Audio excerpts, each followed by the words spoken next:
So ನಮ್ಮ ಆಯವ್ಯಯ ಮುಂದಿನ ವರ್ಷಕ್ಕೆ ಮಂಡಿಸಿರ್ತಕ್ಕಂಥದ್ದು 2024-25ಕ್ಕೆ ಎಲ್ಲರನ್ನೂ ಒಳಗೊಂಡ ಸಾಮಾಜಿಕ ನ್ಯಾಯದ ಆಧಾರದ ಮೇಲೆ ಎಲ್ಲ ಜಿಲ್ಲೆಗಳು, ಎಲ್ಲ ಧರ್ಮಗಳು, ಎಲ್ಲ ಪಕ್ಷದವರು, ಇನ್ನು ನಮ್ಮ ಈಗ ಯುವ ನಿಧಿ ಕೊಟ್ಟರೆ ಕಾಂಗ್ರೆಸ್ ಬಿಜೆಪಿಯವರು ಇರೋದಿಲ್ವಾ? ಅನ್ನಭಾಗ್ಯ ಕೊಟ್ಟರೆ ಕಾಂಗ್ರೆಸ್ ಬಿಜೆಪಿಯವರು ಇರೋಲ್ವಾ?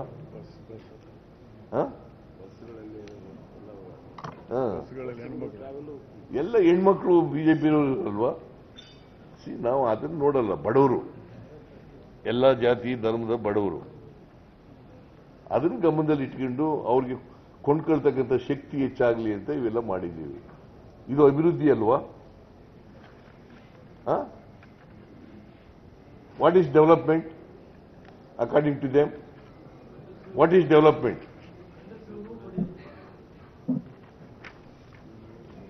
ಕೊಂಡ್ಕೊಳ್ತಕ್ಕಂಥ ಶಕ್ತಿ ಡೆವಲಪ್ಮೆಂಟ್ ಅಲ್ವಾ?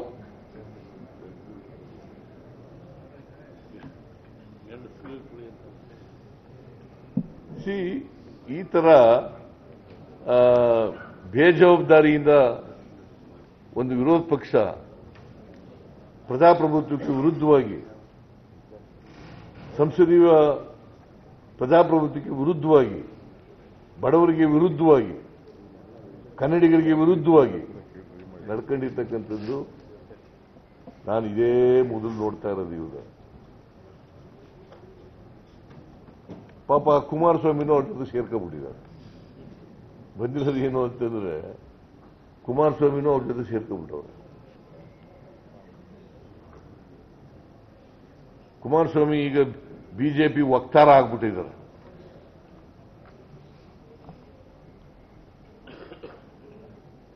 ಬಿಜೆಪಿ ವಕ್ತಾರ. ಅವರು ಟೀಕೆ ಮಾಡೋದು, ಬಸವರಾಜ ಬೊಮ್ಮಾಯಿನೂ ಟೀಕೆ ಮಾಡೋದು, ಅಶೋಕನೂ ಟೀಕೆ ಮಾಡೋದು. ಇವ್ರಿಗೆ ಬಹುಶಃ ಬಜೆಟ್ ಅಂತಂದ್ರೆ ಏನು ಅಂತ ಗೊತ್ತಾಗಿದೆಯಲ್ಲೋ ಗೊತ್ತಿಲ್ಲ ನನಗೆ. ಬಿಜೆಪಿಯವ್ರಿಗೆ, ಜೆಡಿಎಸ್ನವ್ರಿಗೆ ಬಜೆಟ್ ಅಂದ್ರೆ ಏನು, ಬಜೆಟ್ ಮೂಲಕ ಏನು ಮಾಡಬೇಕು, ಬಜೆಟ್ನಲ್ಲಿ ಏನೇನಿಲ್ಲ ಹೇಳಬೇಕು.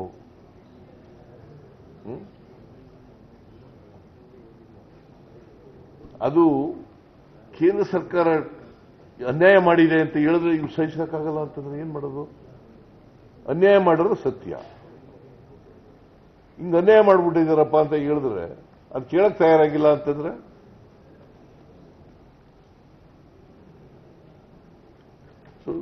ಇದು ನಮ್ಮ ಆಯವ್ಯಯ ಇದೆಯಲ್ಲ, ದೂರದೃಷ್ಟಿ ಇರ್ತಕ್ಕಂಥ, ಎಲ್ಲರನ್ನೂ ಒಳಗೊಂಡ ರಾಜ್ಯದ ಸರ್ವತೋಮುಖ ಅಭಿವೃದ್ಧಿಗೆ ಪೂರಕ ಆಗಿರ್ತಕ್ಕಂಥ ಆಯವ್ಯಯ.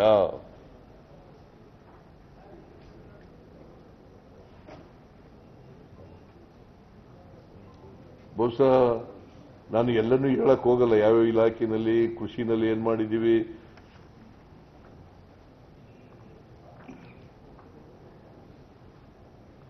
ಆಮೇಲೆ ಬೆಂಗಳೂರಿಗೆ ಏನ್ ಮಾಡಿದ್ದೀವಿ, ಇಂಧನ ಇಲಾಖೆಯಲ್ಲಿ ಏನ್ ಮಾಡಿದ್ದೀವಿ, ಸಮಾಜ ಕಲ್ಯಾಣ ಇಲಾಖೆಯಲ್ಲಿ ಮಾಡಿದ್ದೀವಿ, ರೂರಲ್ ಡೆವಲಪ್ಮೆಂಟ್ಗೆ ಏನ್ ಮಾಡಿದ್ದೀವಿ, PWDಗೆ ಏನ್ ಮಾಡಿದ್ದೀವಿ, ಎಲ್ಲನೂ ಹೇಳಕ್ ಹೋದ್ರೆ ಮತ್ತೆ ಭಾಷಣ ನಮ್ಮ ಜಾಸ್ತಿ ಆಗ್ಬಿಡ್ತದೆ. ನೀವು ಬರೆಯಕ್ಕಾಗೋದಿಲ್ಲ. ನಿಮ್ಗೆಲ್ಲ ಪುಸ್ತಕ ಕೊಟ್ಟಿದ್ದೀವಿ. ಹನುಮಂತ ದೇವಸ್ಥಾನ, ಅಂಜನಾದ್ರಿ ದೇವಸ್ಥಾನ 100 ಕೋಟಿ ಕೊಟ್ಟಿದ್ದೀನಿ. ಪಾಪ ಜನಾರ್ದನ್ ರೆಡ್ಡಿ ಬಂದು ಥ್ಯಾಂಕ್ಸ್ ಹೇಳ್ಬಿಟ್ಟು ಹೋದ್ರು. So this is the position. ನಾವು ಬಸವಣ್ಣನವರು ಯಾಕೆಂತಂದ್ರೆ ಸಮಾನತೆಯನ್ನು ಬಯಸಿದಂಥವ್ರು, ಆ ಕನಸನ್ನು ಒತ್ತಿದ್ದವರು. ಜಾತಿ, ಧರ್ಮ, ಭಾಷೆ, ಸಂಸ್ಕೃತಿ ಇವೆಲ್ಲ ಹೋಗಿ ಸಮಾಜ ಆಗಬೇಕು ಅಂತ ಕನಸು ಕಂಡಿದ್ದಂಥವ್ರು. ಅದಕ್ಕೋಸ್ಕರ ಒಂದು ಚಳುವಳಿಯನ್ನ ಮಾಡದಂಥವ್ರು, ಸಾಮಾಜಿಕ ಚಳುವಳಿಯನ್ನ ಮಾಡದಂಥವ್ರು. ಅವರನ್ನು ಸಾಂಸ್ಕೃತಿಕ ನಾಯಕ ಅಂತೇಳಿ ಮಾಡಿದ್ದೀವಿ. ಇದಾಗಲೇ ಆಗ್ಬಿಟ್ಟಿದೆ. ಆದ್ರೆ ಹೇಳಿದ್ವಿ, ಬಜೆಟ್ನಲ್ಲಿ ಹೇಳಿದ್ವಿ. ಅದನ್ನೂ ಸಹಿಸ್ಕೊಳ್ಳೋಕ್ಕಾಗಲ್ಲ ಇವ್ರ ಕೈಲಿ ಅಂದ್ರೆ ಹೆಂಗೆ? ಇವ್ರು ಮಾಡಲಿಲ್ಲ, ಬಸವರಾಜ್ ಮಾಡಲಿಲ್ಲ, ಯಡಿಯೂರಪ್ಪ ಮಾಡಲಿಲ್ಲ, ನಾವೇ ಮಾಡಿದ್ವಲ್ಲ, ಅದಕ್ಕೆ ಸಹಿಸ್ಕೊಳ್ಳೋಕ್ಕಾಗಲ್ಲ.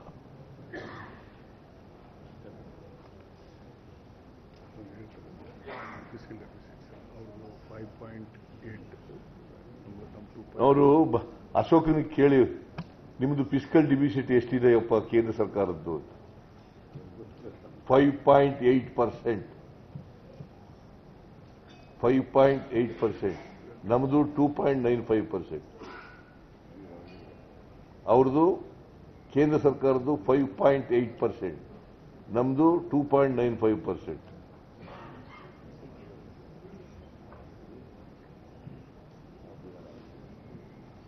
ಸುಮ್ಮನೆ ನಾನು ಎಲ್ಲರೂ ಹೇಳಕ್ ಹೋಗಲ್ಲ. ಒಟ್ಟಾರೆಯಾಗಿ ಇದು ಜನಪರವಾದಂಥ ಬಜೆಟ್, ರಾಜ್ಯದ ಸರ್ವತೋಮುಖ ಅಭಿವೃದ್ಧಿ ಮಾಡತಕ್ಕಂಥ ಬಜೆಟ್, ಬಡವರಿಗೆ ಕೊಂಡ್ಕೊಳ್ತಕ್ಕಂಥ ಶಕ್ತಿ ಕೊಡ್ತಕ್ಕಂಥ ಬಜೆಟ್, ಇಡೀ ರಾಜ್ಯದ ಎಲ್ಲ ಜಿಲ್ಲೆಗಳನ್ನು ಕೂಡ ಸಮಾನವಾಗಿ ಬೆಳೆಸತಕ್ಕಂಥ ಪ್ರಯತ್ನ ಮಾಡಿದ್ದೀವಿ. ಸೊ